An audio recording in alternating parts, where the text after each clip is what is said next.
Welcome to today's webinar, Hazard Mitigation and Historic Preservation, How to Both Preserve and Protect, hosted by the Smart Growth Information Clearinghouse. My name is Michael Bayer. I am the Manager of Infrastructure and Development at the Maryland Department of Planning and Project Manager for the Smart Growth Information Clearinghouse. The Smart Growth Information Clearinghouse is a project of the Smart Growth Network and is partially funded by the U.S. EPA Office of Community Revitalization and managed by the Maryland Department of Planning. In addition to hosting webinars like today's Hazard Mitigation and Historic Preservation, the Smart Growth Information Clearinghouse has a website, smartgrowth.org, which is your one-stop on the web for the most current information on effective growth, development, and preservation practices. We provide timely news and information about events, funding opportunities, awards, and resources to help local decision makers foster healthy, resilient, and economically vibrant communities. The Clearinghouse is also the virtual home of the Smart Growth Network, a nationally recognized coalition of leadership organizations that have formally endorsed the principles of smart growth. This webinar is one in a series of webinars produced by the Clearinghouse on smart growth topics available for viewing at smartgrowth.org. We are recording this webinar and will post it on our website in the next few days under the Webinar Archives tab. We encourage you to visit the website and subscribe to our weekly e-newsletter to get the latest news and information about smart growth and to learn about our upcoming webinars. You can also find out about other planning initiatives and educational opportunities in Maryland by visiting Maryland Department of Planning's website at planning.maryland.gov. Viewers of this live event are eligible to receive 1.5 CM credits from the American Planning Association. To log your CM credits, visit the American Planning Association's website at planning.org, log onto your account, and search for the name of today's events, which is Hazard Mitigation and Historic Preservation, How to Both Preserve and Protect. You can also search for event number 915-2777. This webinar has been approved for 1.5 CM credits for live viewing only. So today we are excited to present Hazard Mitigation and Historic Preservation, How to Both Preserve and Protect. In today's webinar, we will look at how to protect historic properties from disaster. Deepa Srinivasan, President of Vision Planning and Consulting in Maryland, and her colleagues will share their process, challenges, and lessons learned from work on disaster planning for historic and cultural resources in communities in 2 mid-Atlantic states. So by way of introduction, our speakers today are Deepa Srinivasan, Ashley Samaniski, and Andrew Estrain. Deepa Srinivasan is founder and president of Vision Planning and Consulting. She has 23 years of planning and experience and directs planning, outreach, emergency and disaster management, grants management, and web design work for federal, state, and local clients. She has served as a lead planner and subject matter expert for FEMA's risk map activities related to hazard mitigation planning support to FEMA's headquarters and to FEMA regions, and has completed more than 100 planning and hazard mitigation plans for states and local governments. Deepa's focus is on integrating smart growth with safe growth principles to improve disaster resiliency in communities. She is both a certified planner, AICP, and certified floodplain manager, CFM. She earned a Bachelor's of Architecture degree in India and has a master's degree in city and regional planning from the University of Memphis. Ashley Samaniski serves as an emergency management planning specialist and project manager at Vision Planning and Consulting. She specializes in hazard mitigation planning, post-disaster recovery and outreach, and special events planning. She works as a project manager on cultural resource and hazard mitigation projects, which combines her skills in GIS, historic preservation, and hazard mitigation. Ashley earned her bachelor's degree in emergency management from the University of Maryland. Finally, Andrew Estrain has planning experience with state, county, and local governments and serves as a hazard mitigation planner and QA/QC specialist at VPC. He has expertise in hazard mitigation planning, land use planning, environmental planning, data analysis, resource management, stakeholder engagement, with a special focus on historic preservation planning. Andrew combines long-term planning with historic preservation to create a roadmap for protecting historic and cultural resources. Following the presentations, our panelists will answer as many questions as time permits. You can submit a question anytime during their presentation by using the questions tool in the control panel located on the right side of your screen. Now I will turn it over to Deepa to get us started. Good morning and good afternoon, depending on where you are in the country. As Mike mentioned, my name is Deepa Srinivasan, and I'm the president of Vision Planning and Consulting. Today's focus is going to be hazard mitigation and historic preservation. How do we marry these two areas, and how do we both preserve and protect? Next.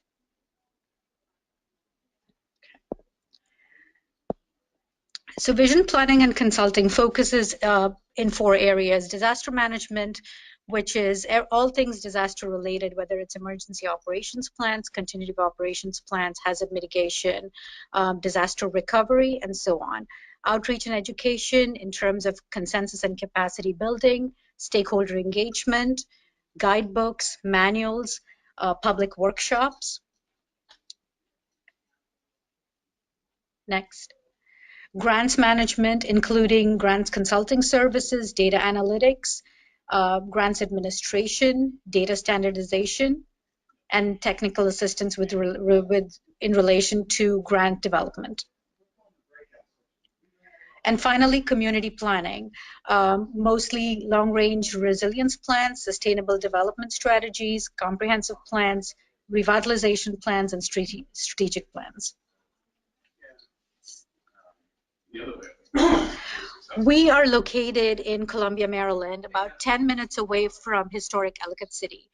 So I'd like to start this presentation by talking a little bit about the Ellicott City flood, considering we are in the neighborhood. Floods have been coming in, flood events have been coming more frequently, and the devastation has been more severe over the past years. Ellicott City, as you may know, has suffered 2 1,000-year flood events in just 2 years, in 22 months to be precise. So on 27th of May this year, an unexpected and second devastating flash flood occurred and ripped through historic Ellicott City, leaving in its path several destroyed businesses, residences, infrastructure, and killing 1 person. Now, Ellicott City has experienced 15 devastating floods over the course of its history. While these floods have occurred in the past, the current flood and the flood just before it was a little bit different. The recent flash floods were different because they occurred top to bottom. There's about a 250-foot drop from the top of Main Street to the bottom. So these floods were different because water rushed downhill instead of slowly rising from below. So the overwhelmed streams couldn't drain the water fast enough, and they backed into Main Street because the ground was already saturated. Historic Ellicott City is at the conveyance of 1 river and 2 tributaries, which drain into the Patapsco River. So about 8 to 10 inches of rain fell in 5 hours, completely devastating the area. As part of the flood, there was infrastructure damage, there was landslides, there were sidewalks got washed out, and the area in general was a wreck. There is a great need for disaster planning for historic properties, and this is becoming greater and greater. In order to protect and preserve the historic fabric of the communities, many factors need to be taken into consideration. Individual properties, main streets, and even entire historic districts can all contribute to the historic integrity of a community. So careful consideration must be given to ensure that the integrity of these historic resources is maintained.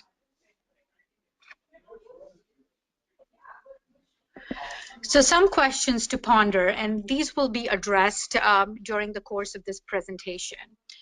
So what happens to historic properties that cannot be moved or modified to protect them from the next disaster?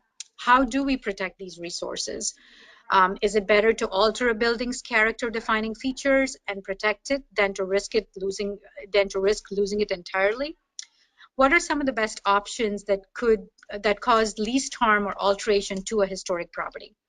Are mitigation and historic preservation both possible? Is there a happy medium to achieve both? And is there a compromise that allows for preserving and protecting?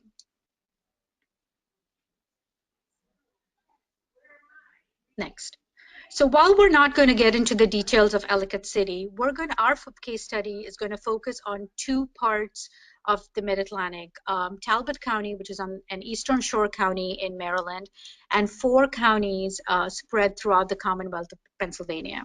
So at this point, I'm going to turn it over to Ashley Samineski to get into the details of the 2 case studies, and then to Andrew Estrain to get into how you can both preserve and protect these historic properties.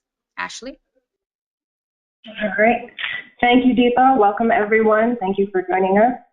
I'd like to start off with our case study number 1, Talbot County, Maryland. And I should note that 2 states have already begun incorporating historic properties into their countywide HMPs, and they are our study states, Maryland and Pennsylvania. Talbot County has conducted a study on at-risk historic properties in 4 of the waterfront Chesapeake Bay villages.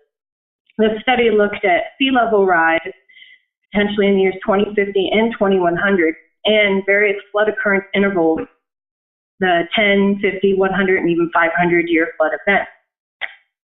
The Talbot Phase 2 study resulted in the preparation of a report which included the property selection process, identified the architectural styles and character-defining features of those buildings, and discussed the methodology used to determine the vulnerability to different flood scenarios. We provided maps indicating projected sea level rise and various mitigation measures that could be implemented by property owners to minimize the loss from flooding. The second case study area was 4 geographically, demographically, and architecturally diverse counties throughout Pennsylvania.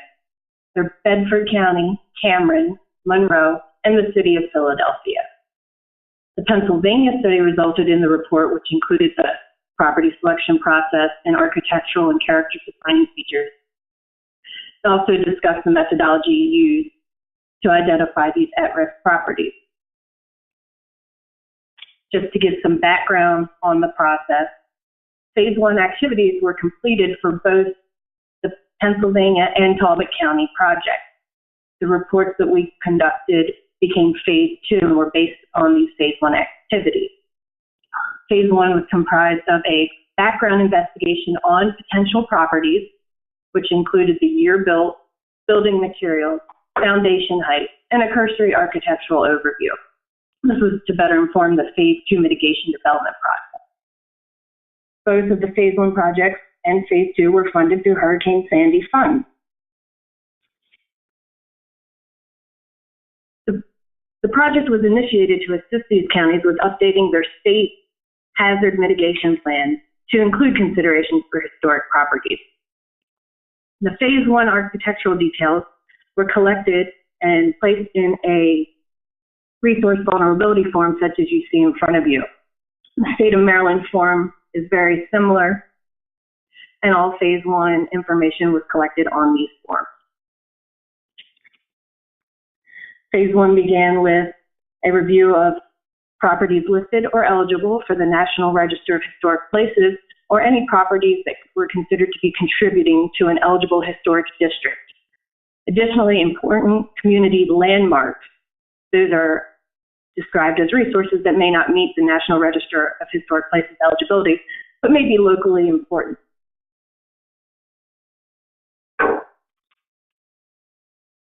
The key players for this project across all study areas in both states and 5 counties is described in front of you.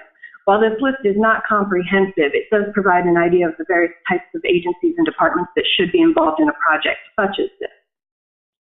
You can see the variety of specializations that go into such a project, including architecture, planning, GIS, and mitigation.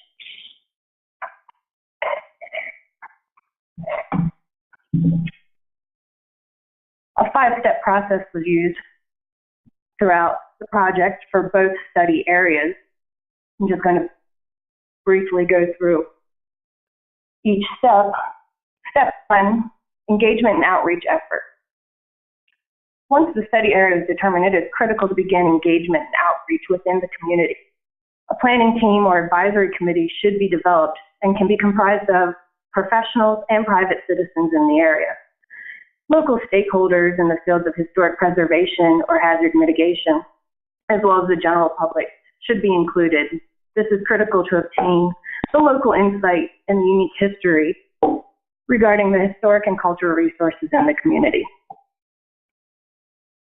Second step, to understand the county's historic context, specifically how the historic development patterns may have affected the community's ability to handle hazards. Understanding the historic context and relationship to these hazards is very useful during the representative property selection process.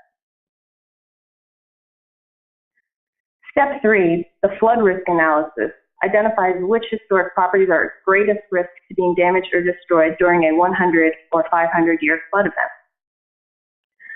As all resources in the study were determined to be at risk to wind events, winter storms, hurricanes, and tropical storms, they were all treated equally for those hazards. The building survey and architectural analysis was heavily guided by the historic context in relationship to the natural hazards. Additional criteria include properties representing an important theme in the community's history, specific building components or characteristics which were identified as vulnerable, or specific building characteristics such as existing elevation were all included. Additionally, any properties located in the historic district or that represent a collection of individual resources were included in this architectural analysis process. And finally, the development of preservation-based mitigation hazards was conducted for each representative selected property. Properties could be sorted by typology, by architectural style, or by building features. This makes hazard mitigation recommendations more applicable and beneficial for historic properties throughout the community, as opposed to only being applicable to the select number of representative properties in each report. As always, the actions developed should be reviewed by historic preservation and architectural historians, and whenever any concerns are found, they can be reviewed by the State Hazard Preservation Office. We'll go through each of these 5 steps in more detail. For the public engagement strategy, the steps we used for the Pennsylvania outreach was to divide all activity by audience, age cohort, and media outlets. You can see here in the breakdown, it was determined that younger generations may prefer a digital or online content, whereas more senior members of the community might prefer print, newspaper, or even radio advertisements. All outreach activities were tailored for each individual community's demographic breakdown. For the historic context, some questions that we asked ourselves were, where were the oldest settlements located? As they were generally found near water, how does water help guide trade and industry? What about flooding historically? Trade, agriculture, and industry all relied on proximity to water. In Philadelphia, an urban center of commerce, they utilized the Schuylkill and Delaware rivers to move goods and materials to other port communities up and down the coast. Rural communities in Bedford and Monroe counties used the rivers to power mills and to move commodities to the other settlements. Cameron County utilized creeks and tributaries of the Susquehanna River to support local extractive industries. The examples you see before you are examples of 18th century buildings, including the mill, Melville's Mill, and the SC House.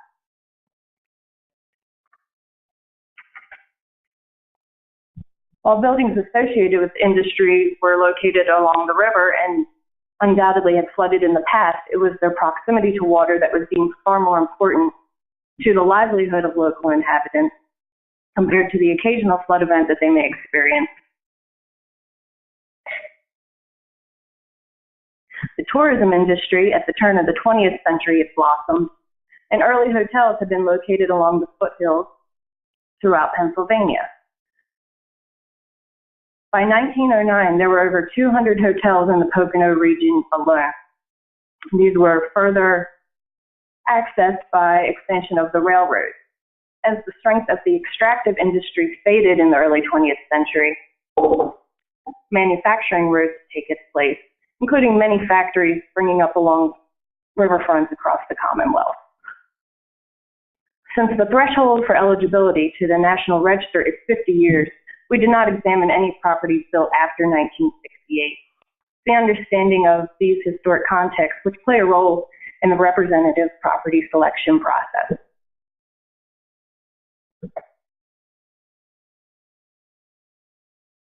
Step 3, for the flood risk analysis, 3 criteria had to be met for inclusion in this project. Criteria 1, it had to meet the standards for historic recognition by the National Park Service, which, as I mentioned, was 50 years.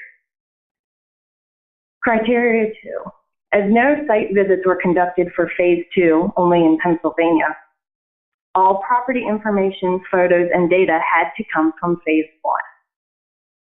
For Talbot County, we were provided site visits. However, we adhered to Phase 1 selections to retain continuity. The third criteria was that in order to provide the flood risk analysis and the potential depth of flood the resources may face, all properties had to fall within the floodplain.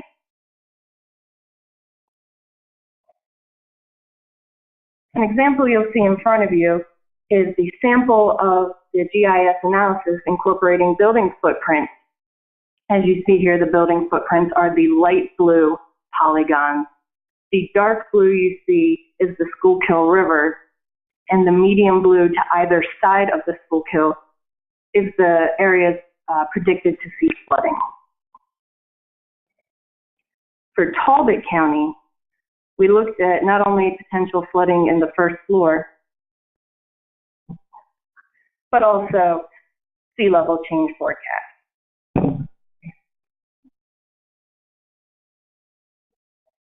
Methodology for that is similar to a mathematical equation. You're subtracting the first floor elevation from the flood elevation to give you an estimate of how much flooding could be seen during a 100-year flood event. For the Pennsylvania project, we included these sample flood visualizations to provide a reference for planners and property owners.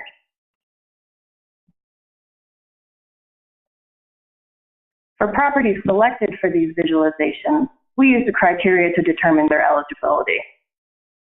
Properties selected for flood visualizations included those that included a positive flooding value on the first finished floor, and properties that included up to a negative 1 foot value of flooding, just to correct for any data inconsistencies. Some of the inconsistencies that were noted throughout the project were discrepancies in elevations for properties located directly next door to one another, and properties that were marked as being identified outside of the floodplain that during our GIS analysis were identified to be inside. Here's a sample of the GIS return. The data returned include the first floor water depth, the percent of damage to the property according to that water depth, which was based on the U.S. Army Corps of Engineers standard. And for Philadelphia, there was the potential for a Category 1 storm surge, and we also looked at sea level rise.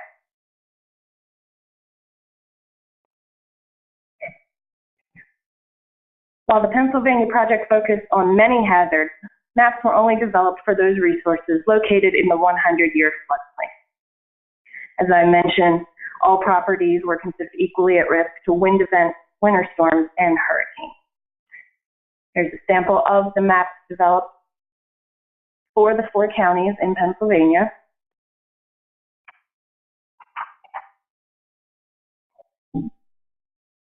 And for Talbot County, Maryland.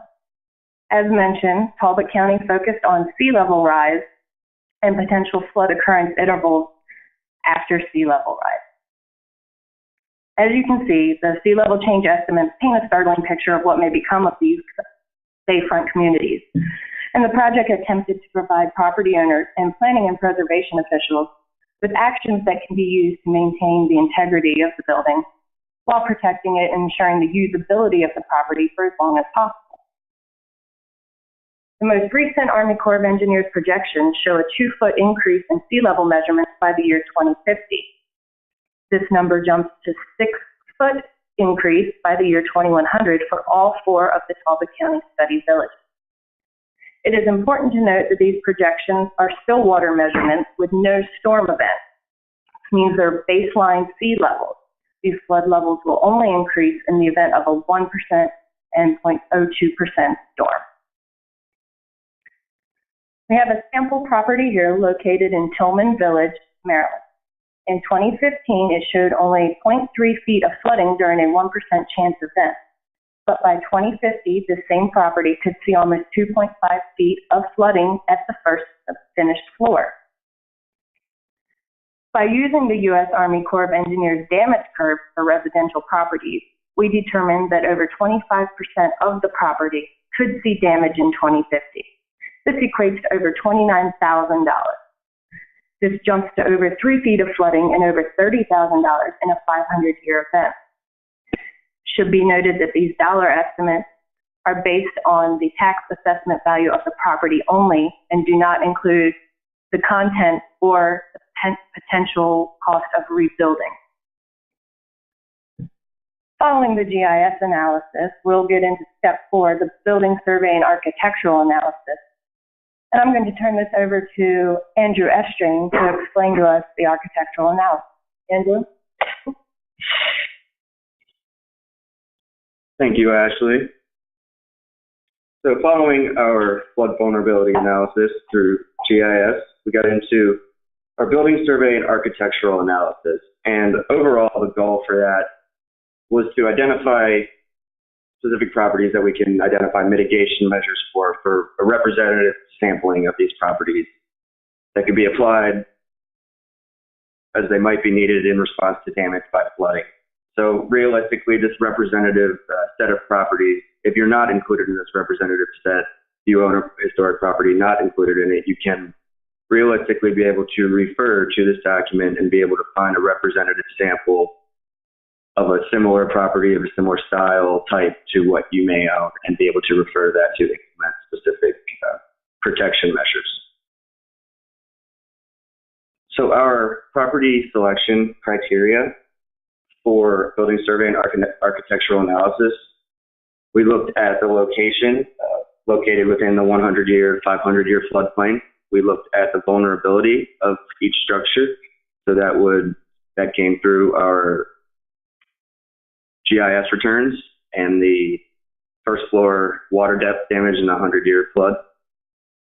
And also structure type, typologies, architectural styles, or specific building components and characteristics of those buildings. For example, if it's a church, they have church steeples and things like that. And then finally, our 5th criteria was a representative of an important historic theme to that specific community, and with a good understanding of your historic context in relation to these hazards, you can develop a sense of those historic themes and which buildings were placed there and have been preserved to this time.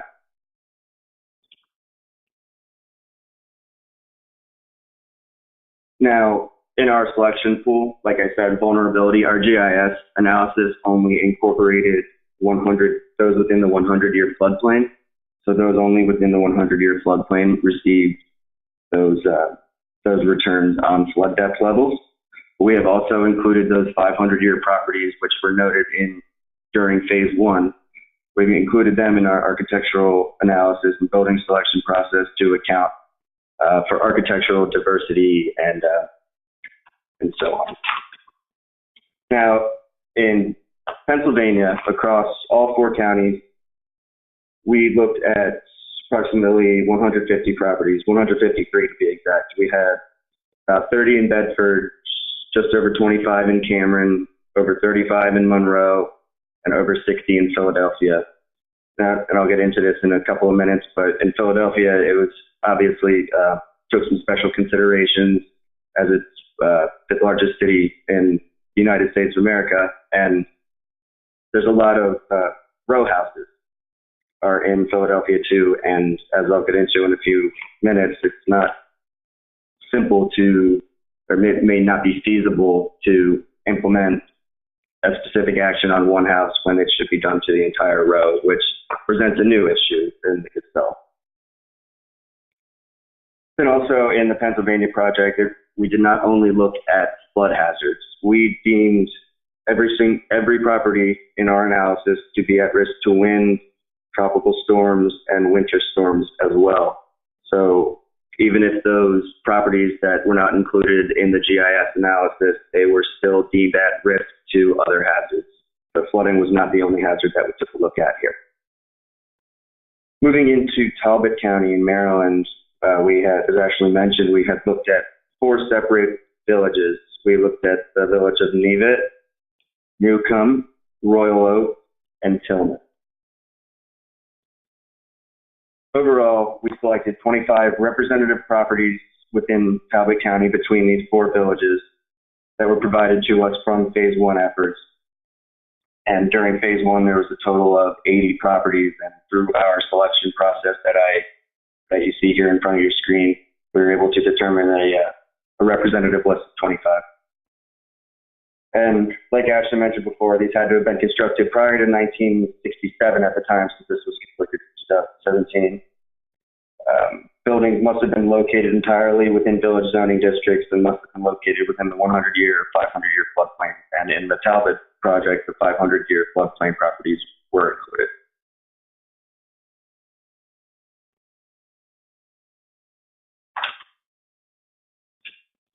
So here you can see just some different examples of building styles that were included throughout our project. And to make it easier in our final reports, we've kind of included a curbside reference table that defines popular time periods, defining characteristics, those characteristics that may be more vulnerable to wind damage. For example, those wood features, such as your exterior clapboard, that could face rotting, especially lack of maintenance, lack of evaluation. The more it rains, the more it could rot. And the same applies to a cracking foundation, simple maintenance measures, things like that. So you can see here on your screen just different examples of these building styles. And you can see in your top left here, a log constructed house that is part of the Omni Bedford Springs Resort in Bedford County. Then we have our Bow Arch. This is located in the city of Philadelphia, I believe on the Navy Yard. And this type of structure, popular from the time frame around the 1880s through the 1930s, and you can see the different type of features involved in that define it. Then down, you see your Second Empire House. This is in Stroudsburg, Pennsylvania, in Monroe County. And the Second Empire, very defining features. You can see your vertically proportioned massing, mansard roof, often with patterned shingles. And then also vernacular. Vernacular refers to a broad aspect of historic homes, and they lack obvious stylistic elements, but often borrow elements from several different types of periodic styles. So it's kind of just a locally based style based on the local and at the time that it was constructed, different types of construction methods and style methods.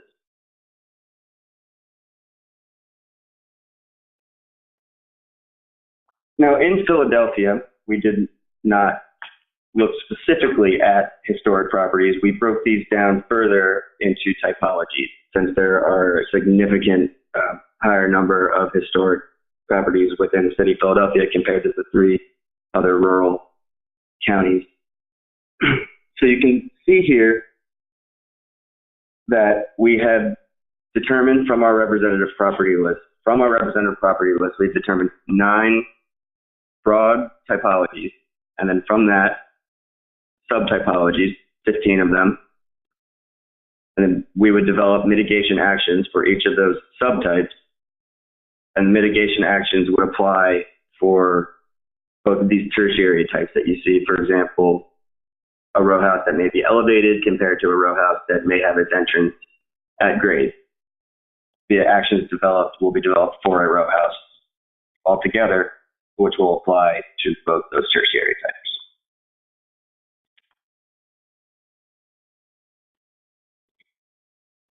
You can see here different types of at-risk features that, and I'll get into mitigation action development here in a couple of minutes, but a lot of these at-risk features are what provide the integrity to these historic features.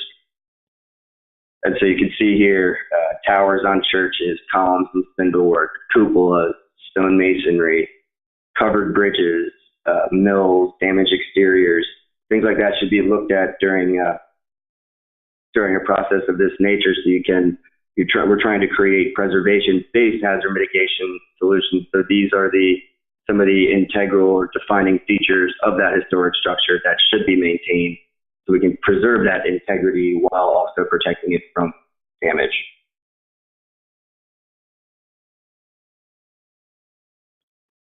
Also, we looked at some buildings that they're there.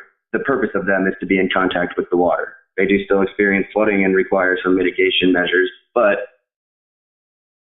their theme is on the water. For example, these mill houses here. And also, people are familiar with Boathouse Row in Philadelphia. All those houses, they are designed to house canoes and rowboats and so on.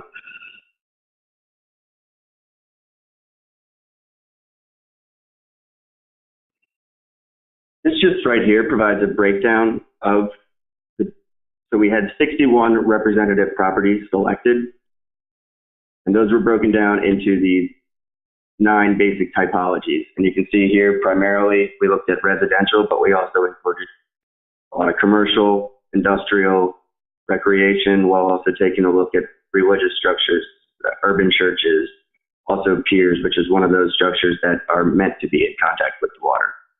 Then also mixed-use structures. Again, Rowhouse has proposed a special consideration, not only because they're connected and it's not an individual property, a lot of them are mixed use.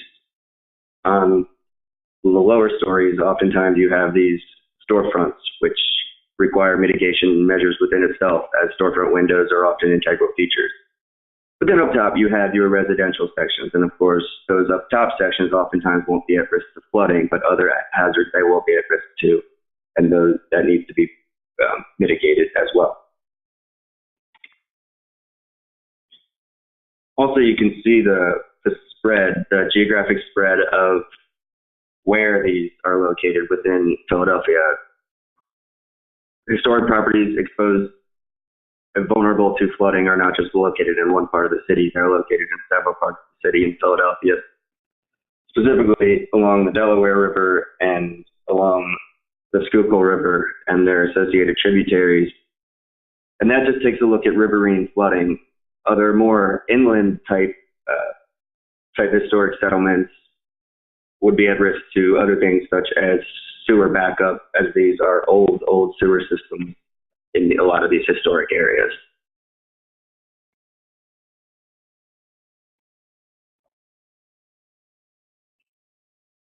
So step 5, we're going to get into our mitigation strategy development. And you can see here we have examples of our historic resource goals.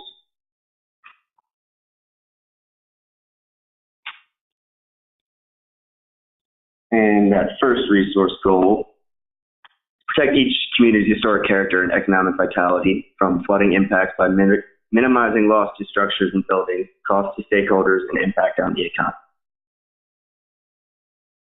A second goal ensures flood mitigation goals for historic properties are consistent with other Philadelphia plans by encouraging integration between local hazard mitigation plans and the historic and cultural resource component plans, which is something that we did perform. We performed plan integration, which we will get into in a couple of slides further. A third goal was encourage Philadelphia and its communities to become more proactive and less reactive regarding the preservation of historic resources in hazard areas.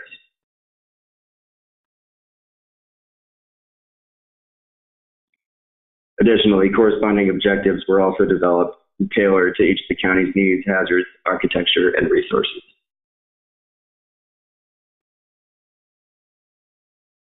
So as I mentioned, we did perform a plan integration exercise in each of these counties, and going forward in a project of this nature in any community or overall county, integration is absolutely encouraged, as this really improves coordination between specialization, and then also really integrating policies on hazard mitigation and historic preservation are key, especially in overall county comprehensive plans that may look at these two things separately. So we took a look at county comprehensive plans as well as floodplain ordinances, and this is in the Pennsylvania project. In Pennsylvania, it is a bit more difficult to find county plans, as it's broken down into boroughs and townships a lot of the time. So there's pointing fragmentation between different entities, and there, compared to Maryland counties, there definitely are not the number of county-wide plans.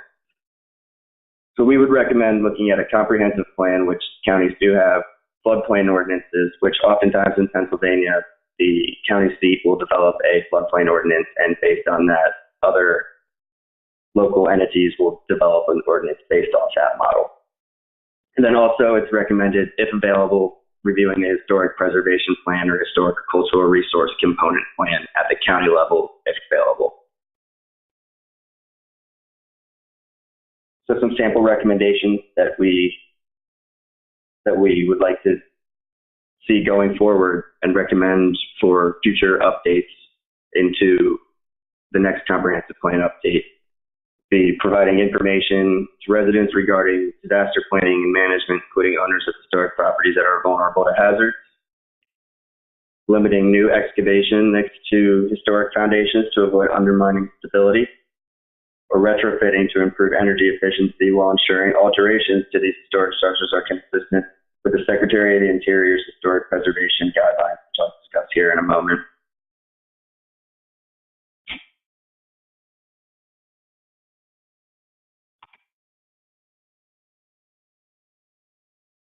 So we developed preservation-based hazard mitigation action, and we've defined these as solutions to protect these resources from the impacts and potential damages from natural hazards. But it will do so in a way that does not jeopardize historic integrity and or any historic designation or eligibility in the National Register or in any local register. So you can see here we have a review process of our hazard mitigation action. And it began in-house. Hazard mitigation actions originally were developed based on guidance from how-to guides, technical guidances, and also the Talbot County project, in which similar actions were developed and approved by the Maryland Historical Trust. So those were already approved by a state historic preservation agency. Therefore, going forward, they would be beneficial for Pennsylvania as well. Actions were then reviewed by as what's shown in the flow chart here, and individual sets of actions were developed for representative properties in the rural counties. So each property had its own list of hazard mitigation actions, but for Philadelphia, those actions were developed for the typologies.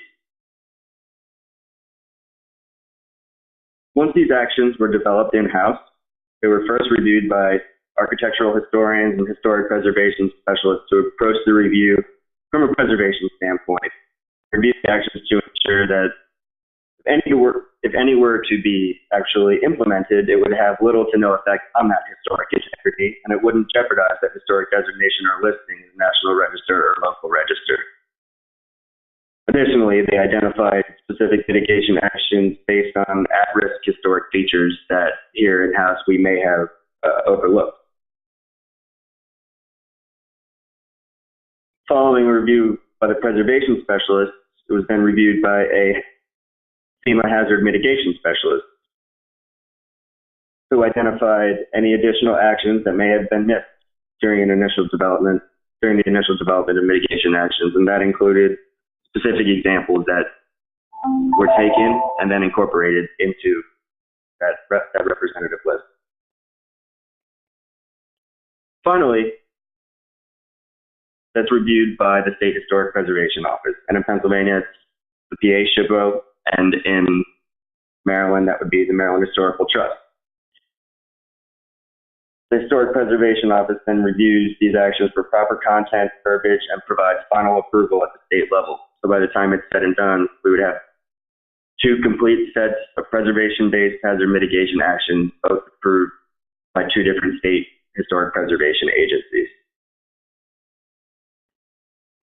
In addition to developing these actions just for specific structures, we had developed a general list of hazard mitigation actions created for historic districts. And that also includes measures such as encouraging flood insurance, as well as more education and outreach type action. Now, in the Pennsylvania project, the historic districts in Bedford and Monroe County in Philadelphia have specific historic architectural review board regulations that must be adhered to during implementation, and therefore we refer to it during our mitigation action development. So there would be no misconceptions down the line.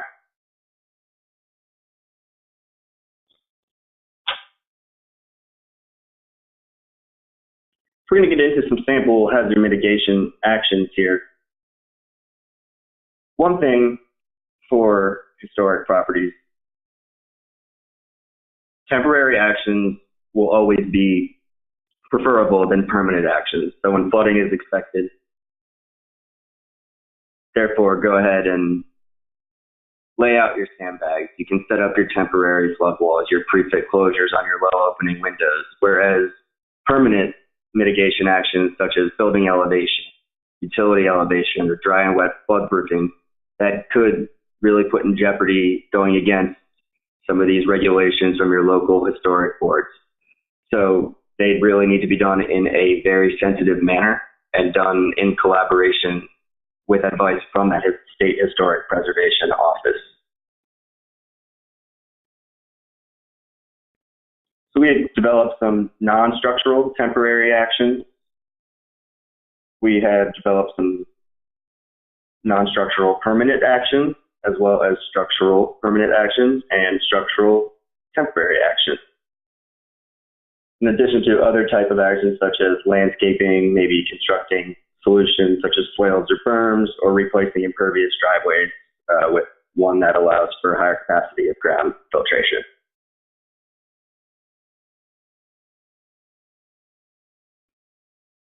Also, one thing to remember with historic properties, interior actions tend to be acceptable as the exterior facade is often the protected feature and what is registered and designated.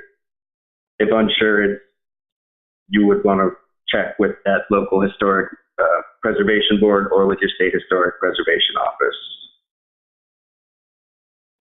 One of the best rules to remember throughout the hazard mitigation process is to avoid making changes that require additional changes. And the corollary to that statement is that multiple temporary actions may not be preferable to one permanent action, even if that one permanent action may be a lot more expensive. Later down the line, that will be oftentimes be more beneficial during a flooding event.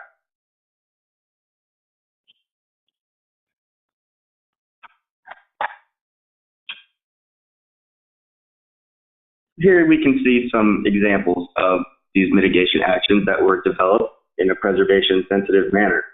First one, permanently fill in basement windows using in-kind materials to the existing foundation or with a similar material that mimics the original historic material. You can see how this really takes into account the preservation aspect.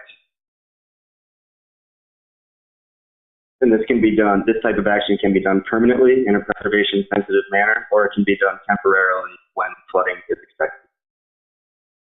Another example, inspect the structure annually to ensure that all masonry joints are watertight and or for loose bricks, and repoint masonry joints as necessary with like mortar or a better watertight mortar that provides the same appearance as the historic mortar. Then we get into elevation, elevate the building and utilities above the BSE, base flood elevation, and freeboard requirement, and install minimization measures to reduce the visual impact as necessary. For example, if you're raising your utilities, you could be able to place native vegetation around those elevated utilities, so it does draw as much as visual impact. Then also install a sump pump to remove potential floodwaters from the basement. And during loss of power, pump that basement once flooding waters surrounding the structure retreats.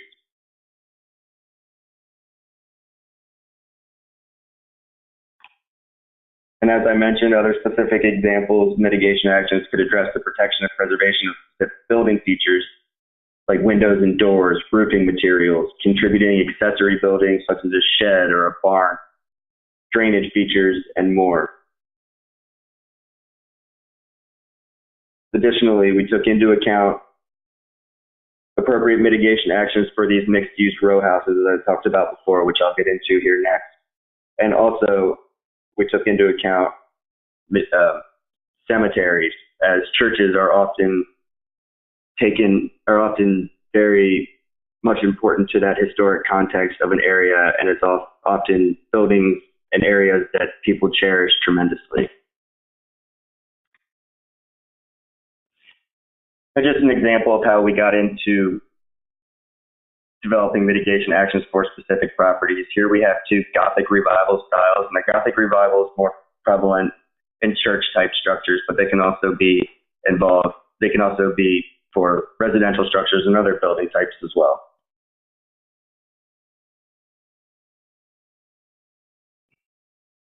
So here we look at other types of hazards other than flooding, such as right here, inspect church tower on an annual basis and repair any structural deficiencies and ensure steeple is in sufficient condition to withstand imminent wind events. So many mitigation actions here are general maintenance measures, and with historic properties, general maintenance, evaluation and maintenance of your property and your historic features are critical to protecting it from impacts from natural hazards. Your wood features, as I mentioned earlier, your exterior clapboards, your porch beams, they should be inspected for rotting. Your foundation should be inspected for a crumbling foundation, because the more it rains, the more it's going to rot, the more that's going to crumble. Getting into our vernacular style houses here, and you can see these range various types. And as I said earlier, they're kind of based on local traditions, local values, and integrate features from different types of architectural styles a lot of times. So you can see here, there's different examples. We have a mill house in your top right, Juniata Woolen Mill. We have your John Snyder House, which is actually the oldest extant farmhouse in Bedford County. Bedford County, one thing about Bedford County's historic context is they care very much about their covered bridges. There's a series of about 15 covered bridges throughout Bedford County. So that is something from a local viewpoint we were able to understand through meetings, that these resources mean a lot to these people. And although it might not be a building, it's something that is valued by the community.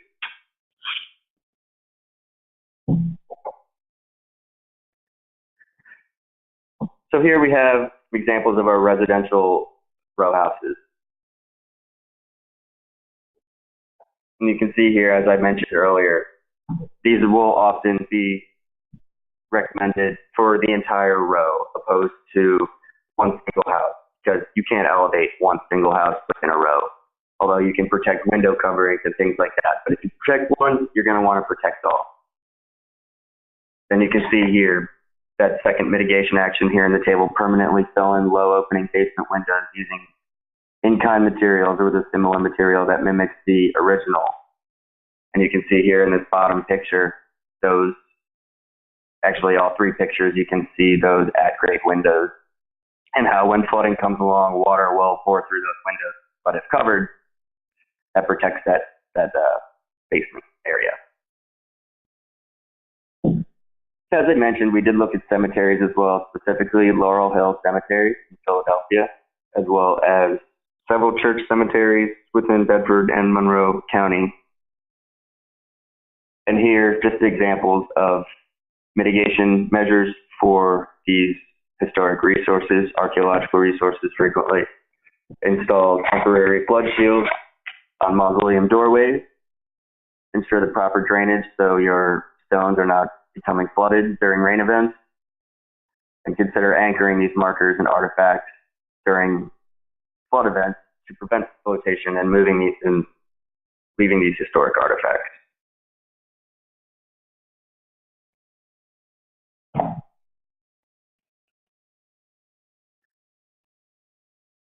All actions, should be noted that all actions apply to the specific markers themselves in a cemetery should be evaluated by a trained conservation professional specializing in the preservation of these historic artifacts prior to implementation of them.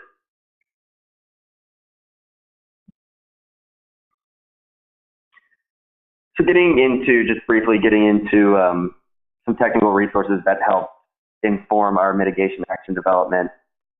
You see here several federal and state guidelines and resources provided by, here we have the Pennsylvania Historical Museum Commission resources. In Philadelphia, they have specific Rowhouse manuals.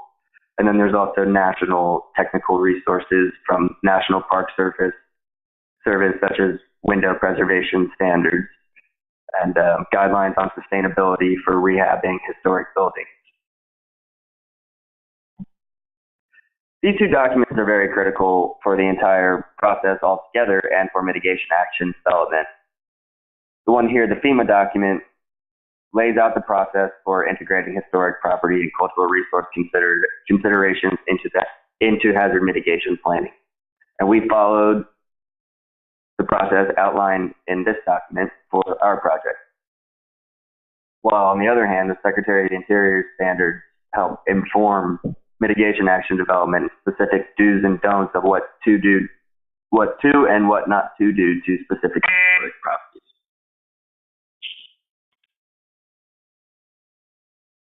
So here we have our representative sample property sheet, and this kind of brings everything together. For each representative property, one of these sheets were developed, and you can see here that these sheets compile information from the Phase 1 survey forms, including flood risk information as well as architectural information. It has results of the GIS analysis, including percent damage from flood and potential flood deaths during 100-year flood. Architectural review, it has lists mitigation actions recommended, as well as property photos for a concise look at the representative property and suggested mitigation actions, what they will be applied to.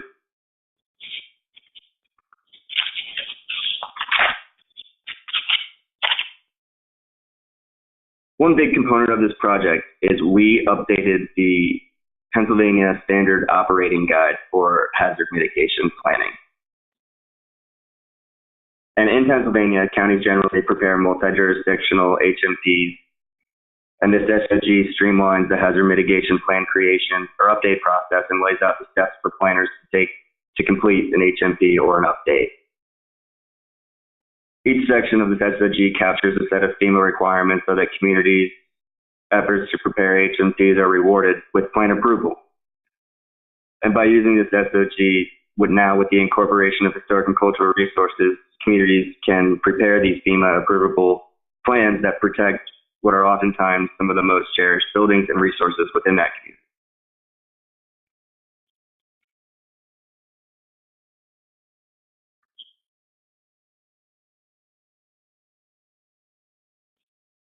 So an update of this required dialogue and collaboration between Pennsylvania Emergency Management Agency and Pennsylvania Historic Preservation Agency.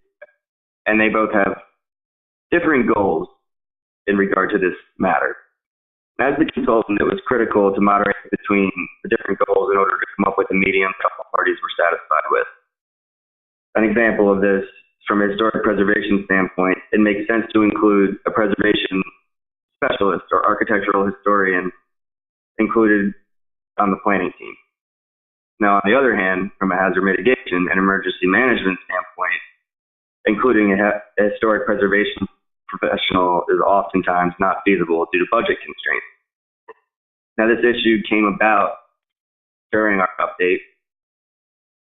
The VPC moderated conversations between FEMA and the PA SHPO in order to come up with agreement in which both parties were satisfied, and that really just comes down to really confirming the verbiage that really is acceptable by both, that doesn't reserve you into doing one thing, but you have the opportunity to doing something.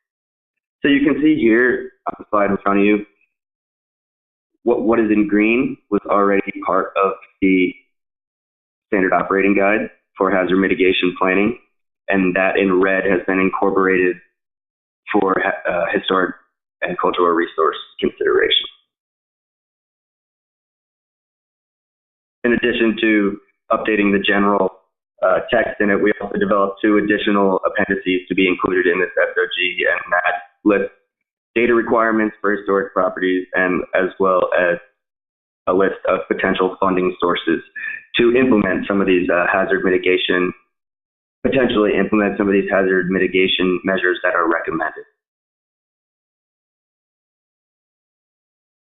And with that, I'm going to hand this back over to Ashley to wrap up and discuss some of the challenges that we encountered throughout the entire planning process. Great, thank you, Andrew. Just going to start at the top here. One of the challenges that we faced was gaining public interest and participation throughout the course of the project. Certain counties do not utilize social media or any other electronic outlets other than the county website. Additionally, for some of the smaller counties, specifically in Pennsylvania, invitations were sent out by email and on organizational Facebook pages, but there was still limited feedback and turnout. Representatives from some county governments informed us that there would be little, if any, public participation at the onset. We were advised that many locals just generally do not get involved in these county projects. That was one of the challenges.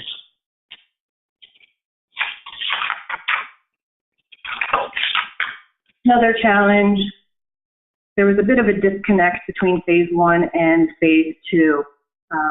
The kind of data collected and in the format at which it was presented was such a serious challenge that we've actually created 10 bullet points for this one.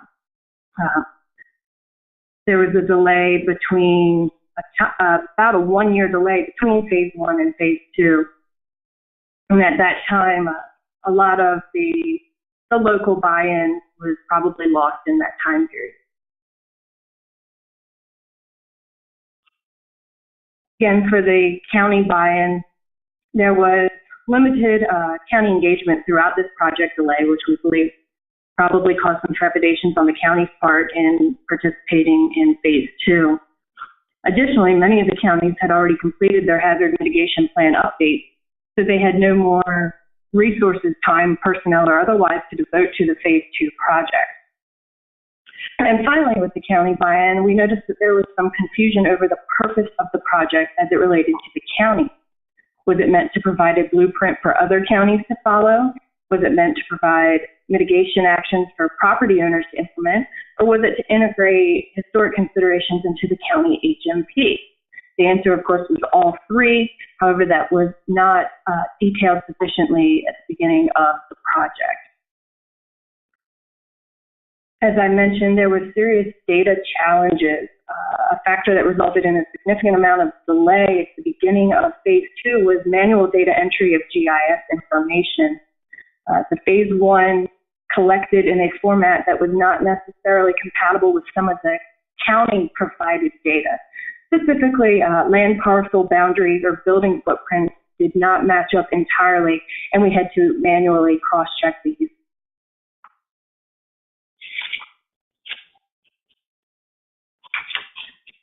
Again, as I mentioned, with the public outreach outlet, the final challenge was really with the schedule, which was really just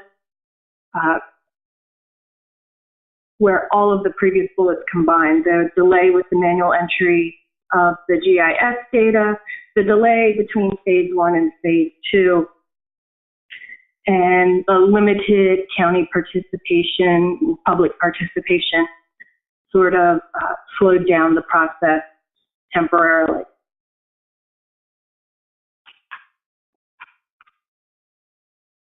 So we're going to go back to our questions to ponder from the beginning: what happens to the historic properties that cannot be moved or modified? Okay, a plan for a preservation-based mitigation solution should be developed for these properties. This mitigation solution is the 5-step process that we presented in this presentation. Second, how do we protect the resource? It is through these dedicated planning efforts and the involvement of many, many specialists that creates these mitigation actions for the property. So are mitigation and preservation both possible? The answer is yes. Again, it does take planning. It does take involvement from many people across multiple specialties, but yes, it can be done.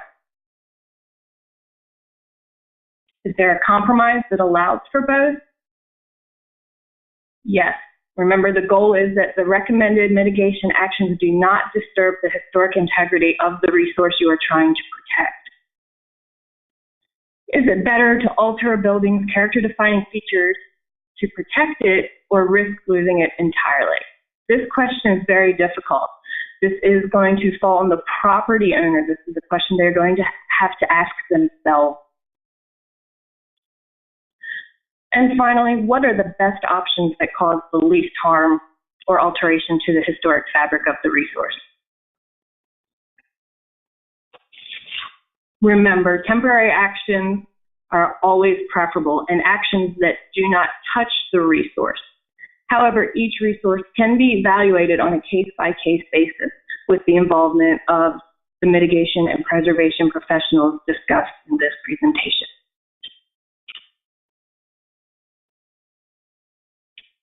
And finally, we've come to our Q&A screen. At this point, I'd like to turn it back over to Mike at MVP and to thank everyone for joining us today. And we hope this was very helpful. Thank you, everyone. We will now move into the question and answer session. We have been assembling the questions that have been sent in by the audience members, and we're now going to ask them to the panel, Ashley and Andrew. You can continue to submit questions on the question bar, and we'll answer as many as we have time for. We have about 20 minutes or so.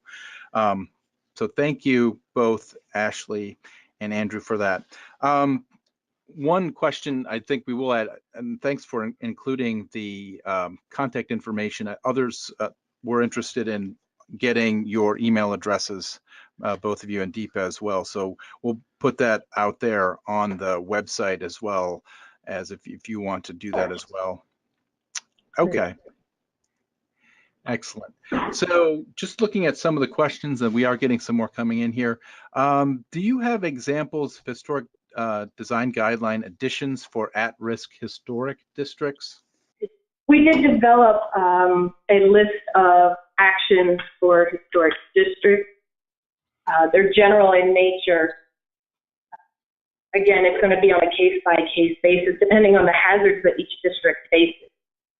Where did the funding come from these studies, for these studies? The funding came through the National Park Service's Hurricane Sandy relief funds. Okay. So they were then administered through these historic preservation offices at the state level. So in Pennsylvania, they were funded through National Park Service and administered through the PA SHPO, and then for Talbot County through Maryland Historical Trust, and administered through the county. Gotcha. Okay, so I'm now going to go back and kind of ask some of the questions that came in while you were presenting, and I think the first one will go to you, Andrew. When we were talking about the row houses, what specific mitigation were you referencing when you talked about that it doesn't make sense to apply mitigation to one house and not the remaining houses in a row? I'm not saying it does not make sense to do to one house. For one specific property, it would probably make more sense to implement temporary measures. But looking at permanent measures from a whole row, oftentimes permanent measures, it doesn't make sense to do it to one specific structure. It should be done to the entire row block. So Okay. really just looking at one specific row house. I think temporary measures are more of the way to go. But then from a permanent standpoint, you really want to look at the entire block.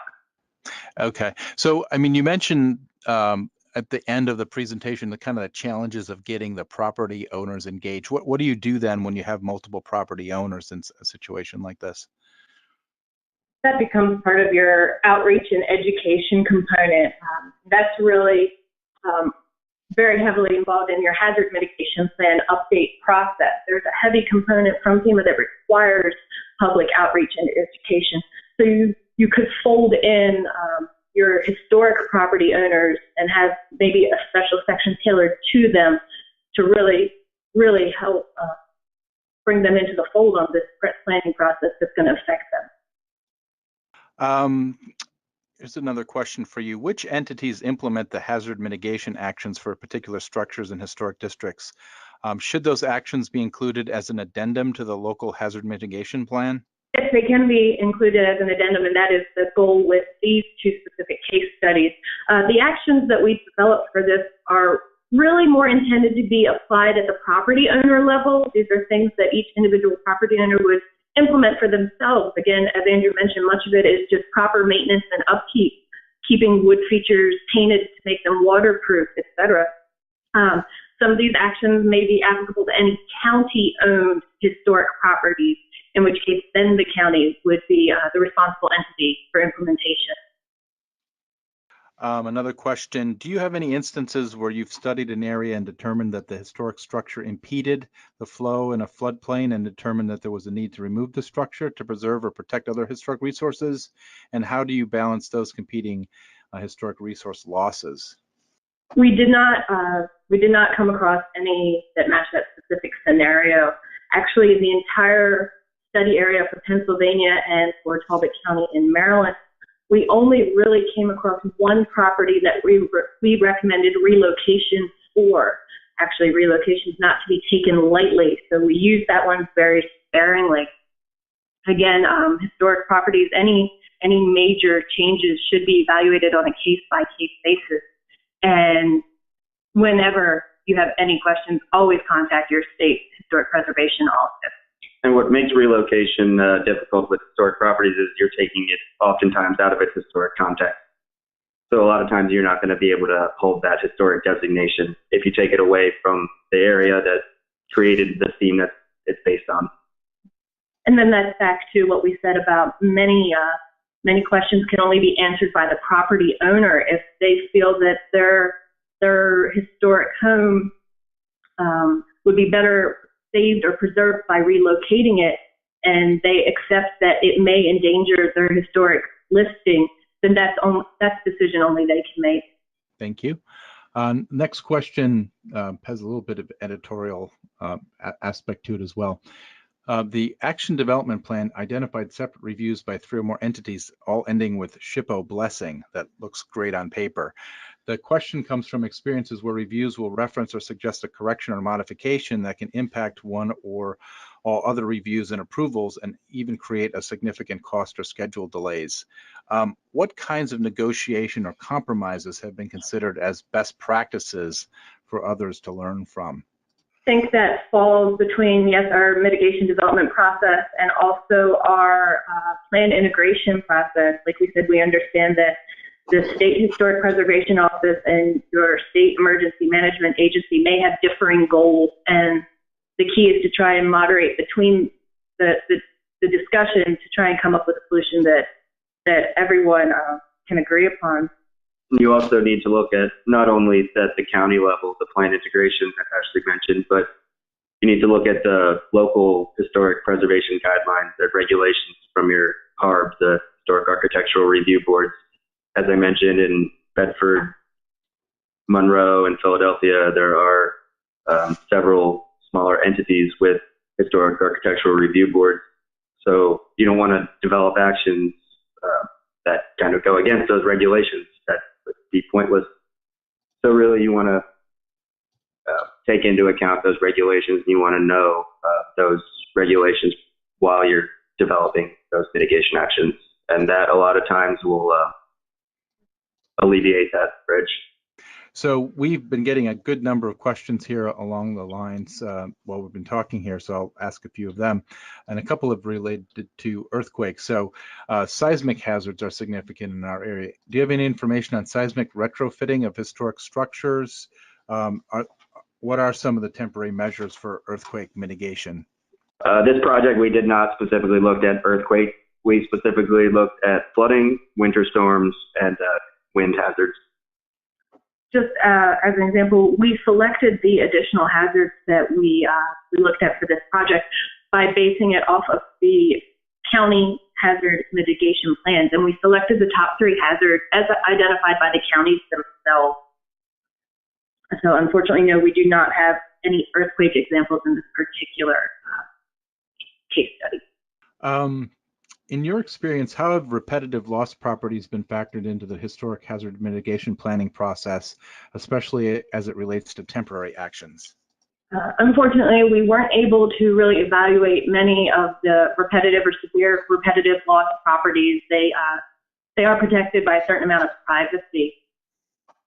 Again, for these properties, as if you want to maintain your listings, temporary actions that don't touch the building, etc.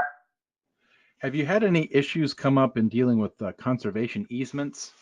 Not for these projects. The easements are handled at the state level for the Maryland Historic Trust and for Pennsylvania. So we did not deal with the easements. We only did evaluations on a representative selection of property. Was increasing capacity of stormwater infrastructure considered as mitigation for historic properties? Again, the actions that we developed were primarily for homeowners to implement, and as such, any changes to the community or area stormwater conveyance system was not evaluated for these projects. Now, they can be recommended within the historic district general list of mitigation actions to improve stormwater management techniques and so on. But for the specific properties, no, they were not. I've had a couple questions related to archaeology and archaeological resources.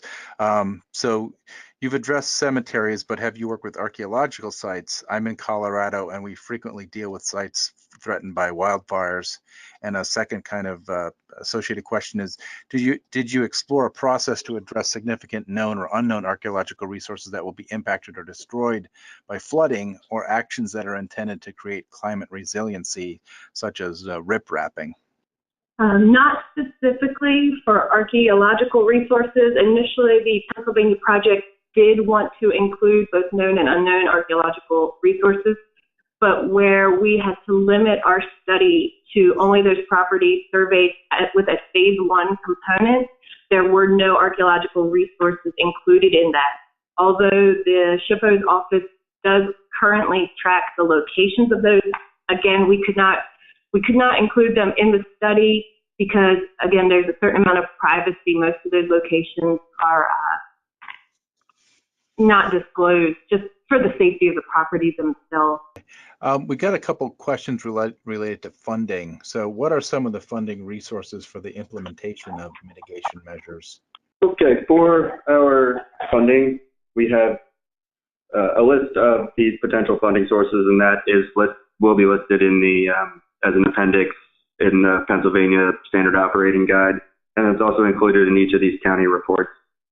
But from a federal standpoint, you have your hazard mitigation type funding opportunities, FMA, the Flood Mitigation Assistance Program, Hazard Mitigation Grant Program, Pre-Disaster Mitigation,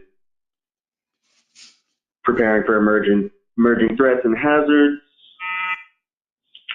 From the state level, you have other things. A very important one would be Certified Local Government Grants. And also we have Keystone Fund Historic Preservation Planning Grants. And then we've also listed several private funding sources that are available as well for people to consider. Thanks, Andrew. Did you make any recommendations for building code updates? Model codes provided by the International Code Council do not make recommendations for historic structures, allowing communities to customize codes for their area. We did not address any building code updates. Many historic properties can be grandfathered in for certain code requirements. So no, we did not look at changing any of the planning and zoning ordinance or codes for any of the study areas. Some jurisdictions are considering changes to the local freeboard to 2 feet, which potentially could impact many more properties. How have changes in standards like this factored into your hazard mitigation and historic preservation planning? During action development and during plan integration, those freeboard requirements were taken into account, and we actually recommended to do a half a foot or a foot higher than what that freeboard recommendation stated. So that's how we really took into account that as flooding is tending to get worse, we imagine that freeboard requirement will continue to increase. So we took that into account. And as if you're going to elevate your utilities, for example, we recommended elevating maybe 2 feet above your freeboard requirement, for example.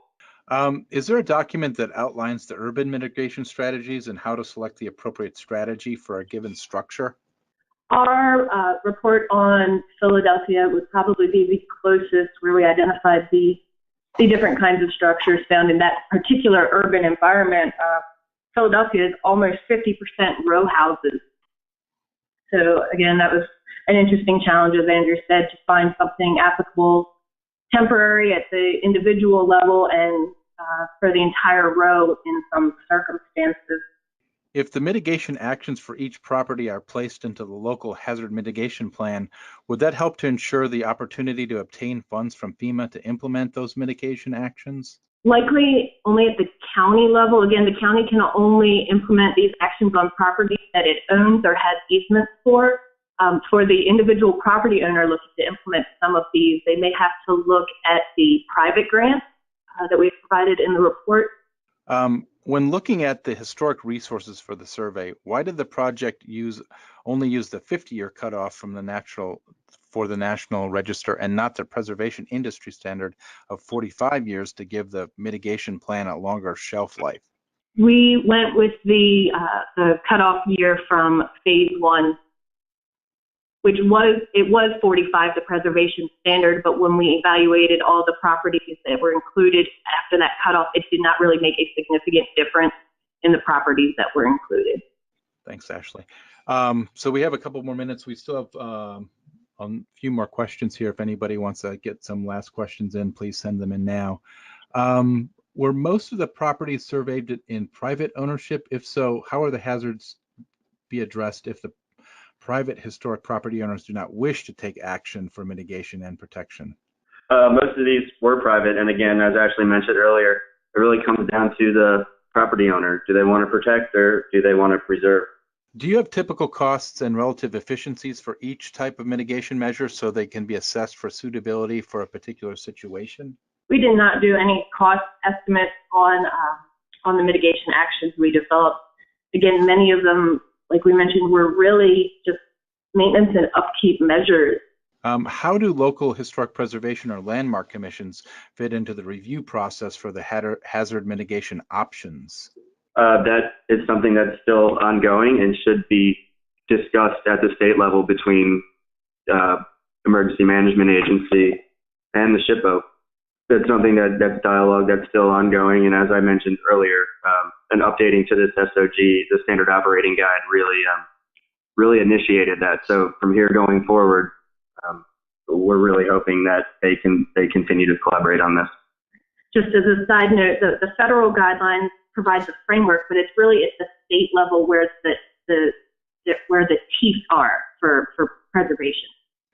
Does the Pennsylvania Standard Operating Guide for Local Hazard Mitigation Plans address hazards expected to worsen due to climate change?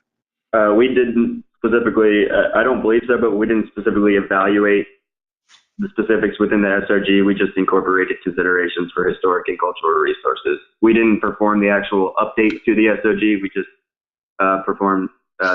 we just included those considerations, and that SOG will actually be updated later on this summer by another consulting firm.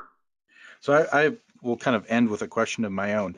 So as a practitioner, now that you've worked with a number of communities, and I think it sounds like you're somewhat reactive in terms of how the community has decided to go ahead and do the planning process, but you've talked repeatedly about some of the challenges of engaging property owners in this. And we did start with the example of Ellicott City, where I think everybody here in the Ellicott City, Baltimore area understand that, and we're much more cognizant of the risks involved. I mean, are there some best practices that you see in getting property owners to get more engaged in this process so that they really can benefit directly from the work that you all are doing in maybe a more concrete way, so to speak? I think you have to tailor your outreach efforts to your community. As I mentioned, we discovered a few counties that did not have a social media presence, and that all county news went out through the website. And then there was another county where we were told that the public would likely not be involved at all. So we attempted newspaper articles to try and get the readers. I think you have to, again, tailoring to your unique community's challenges and needs. How much involvement from property owners do you typically have in your process? I mean, do people individually have questions for you? Yes, so we performed, through the planning process, we did two to three meetings in each of these counties. And we opened it up. We had a steering committee meeting, advisory meeting, and then we also had a public stakeholder meeting, and which we presented our process and to date and so on. And we definitely were provided with questions from those private property owners, which informed us and made us go back and make some edits, make us realize some things that we may not have noticed, which goes back to the importance of this public outreach in these communities. It's what they really care about, and what's their theme, what's their historic context. And I think really until you go meet with them, you don't really understand what is valued in that community if you're not from there. I think that's a good spot to end with, as we've run out of time. So thank you very much, Andrew and Ashley, for all of the presentation, and thanks to everybody who submitted questions. We did get a good number of them here in the last 20 minutes or so. So this concludes our webinar, Hazard Mitigation and Historic Preservation, How to Both Preserve and Protect. I would like to offer a big thank you to our presenters for a great presentation and to all who attended. The complete recording of today's webinar will be posted on smartgrowth.org. You can find it in our webinar archives. When you exit from today's webinar, you'll be asked to participate in a short evaluation. Please take a few moments to provide feedback so that we can continue to improve the webinar experience for you. Keep an eye on smartgrowth.org and our weekly e-newsletter for details on future webinars. We are working on a few ideas now, and if you have any suggestions for topics, please contact us through the website. Have a great day.